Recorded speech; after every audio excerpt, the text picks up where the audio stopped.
This week in the Missouri Senate, we review the changing focus on transportation. It's a bigger piece of the pie that's necessary. The process in which we get to that, I think, is still somewhat under debate. The 21st Century Missouri Transportation System Task Force held a hearing in Jefferson City last week. This week, the task force was in St. Louis. Co-chair Senator Dave Shots of Sullivan says a tax increase is looking more like the only option to improve infrastructure funding in the Show Me State. From the group of members that I spoke with, prefer a referendum going to the voters. When we ask a one-time ask of a larger ask, not asking for incremental increases over time, but fixing the need, looking out for possibly a 10-year window, trying to make a determination that's looking at somewhere 10-cent area as far as the increase in the motor fuel tax, maybe with an additional tax on diesel. But this is not sitting well with everyone on the task force, including Senator Bill Eigel of R-Weldon Spring.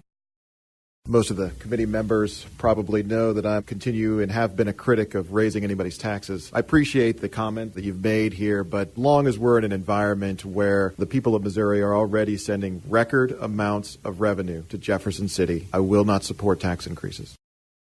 The 21st Century Missouri Transportation System Task Force will have a plan sent to the full Missouri General Assembly before the first of the year. This reminds me of a Sesame Street question or riddle. One of these things is not like the other. Transportation has spent several years out of the spotlight among Missouri lawmakers, but has started to make a return over the last two sessions.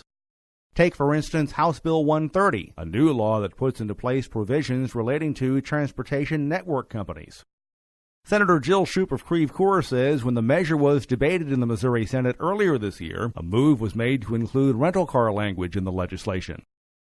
The sponsors of those different amendments claim that rental cars fit under the category of TNCs, and Senator Sylvie got up and sort of preempted me. I was going to call a point of order because I think that rental cars fall under a different category than taxi cab services or other kinds of driver services.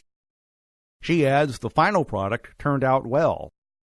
Safe when they get into those vehicles and leave those vehicles. There's information about insurance and the variations between insurance for those individual Uber drivers versus taxi cabs, and trying to create a level playing field in terms of where these services will go to in our communities around the state, that everybody has access.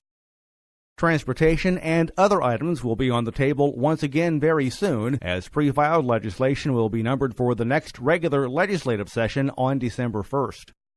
And remember, you can follow these and other issues facing the Missouri Senate by visiting our website, senate.mo.gov. Reporting from the state capitol, I'm Dean Morgan.